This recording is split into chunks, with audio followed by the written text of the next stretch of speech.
Hi guys.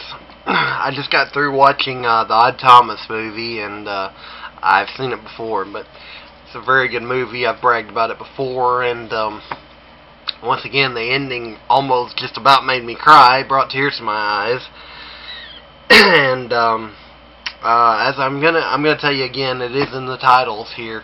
If you don't want to hear any spoilers to the Odd Thomas book series, and if you haven't finished all the books, or if you don't want to hear the spoiler to the movie, stop right now. You don't want to watch this video, because I'm going to be telling spoilers. I don't usually like to do that, but I'm giving you fair warning ahead of time, and just in case. So this is for all of you that do know what I'm talking about and everything.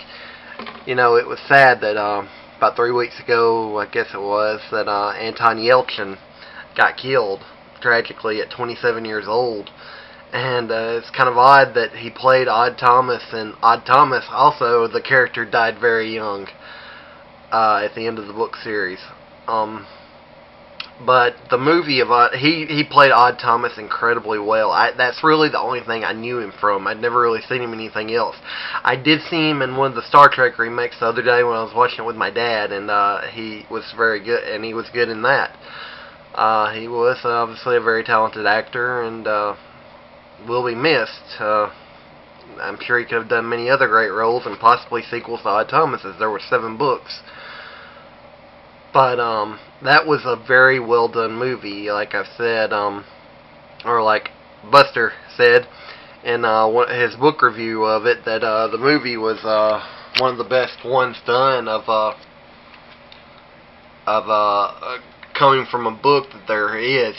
So many movies get butchered, but that one I would say was probably 75% to 80% accurate, or faithful to the book, and if you can get that, you're doing very good. But Dean Koontz is very talented writer, and to be honest, I say that him and Stephen King are my favorites, but I honestly like Dean better. Because whereas I admire different things about them, whereas Stephen isn't afraid to give you the goosebumps to make your stomach crawl with the details, and show you what horror really is, and that's what I admire about him. But he's so dark. Sometimes the good guy dies, and I realize it's ironic that I love happy endings, but I also love horror. But I write a little more like Dean. Because Dean, so many times I've read, he was really dark in the beginning, but there came a point in his life where he kind of mellowed out a little bit, and you saw more sense of humor in his writing. And he's a little more lighthearted.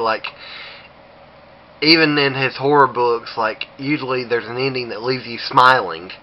And that's what I love about it. I've always tried to do that. That's what I love to do. I like to have a sense of humor, kind of a lightheartedness about my writing, but still scary at the same time. But I always like for people to smile when they finish my books.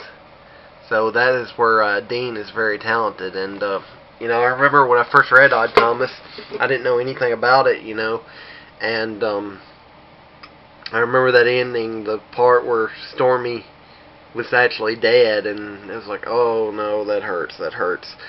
My dad claims that he thinks that's what I named my dog Stormy after, was his girlfriend, but I actually don't remember what made me name her Stormy, because it's been so long ago. That could have possibly been it, but then I remember reading the second one. The second one wasn't quite as action-packed. It was a lot of Odd walking around by himself, It was different than the first one, but still good, of course. The third one was very good. And the fourth one was very good. I remember the fifth one. I think it took me a while to finish the fifth one. I remember I had to download it on Kindle, I think. And it took me a while to finish it, and it was kind of one of the more far-fetched ones, I think. And 6 and 7 were incredibly good. I remember Deeply Odd was very good, and then came part 7, and really the whole time before Saint Odd even came out, I knew how the series was going to end. Something about me knew it. I knew it was going to be bittersweet. I knew that Odd was going to die, but he was going to be happy because he's with Stormy again. And it's just, I think about that ending, and I just have so many mixed feelings about it, because I know that he was happy, but it just seems like such a waste, so tragic, you know. And what I was hoping is, I knew it wasn't going to happen. It's kind of like a wrestling pay-per-view where you know what should happen, but it's not going to. But I mean, it was still ended incredible the way it was. I mean, it was an incredible ending. I just hate to see him die. But what I was really hoping would happen was that Anna Maria would be something, and there was somehow that she could bring Stormy back to life, and she would be with Odd that way. They would both be alive, but as it turned out, it ended exactly the way I thought it would, and that's where you hate to be right. But that's a very incredible book series. Dean is very good with series of books, like the Frankenstein series and the Odd Thomas series. But yeah, I thought I was thinking about Anton Yelchin tonight, and that's why when I saw Odd Thomas in our movies, I decided to watch it again. And he did an incredible performance, and it was a very great book, and just made me think about how much I love Dean Koontz and his writing, and how a lot of I try to I don't say I want to be the next Dean Koontz, but there are aspects of his writing that I see in my own, that I like to try to make people smile as well as be scared.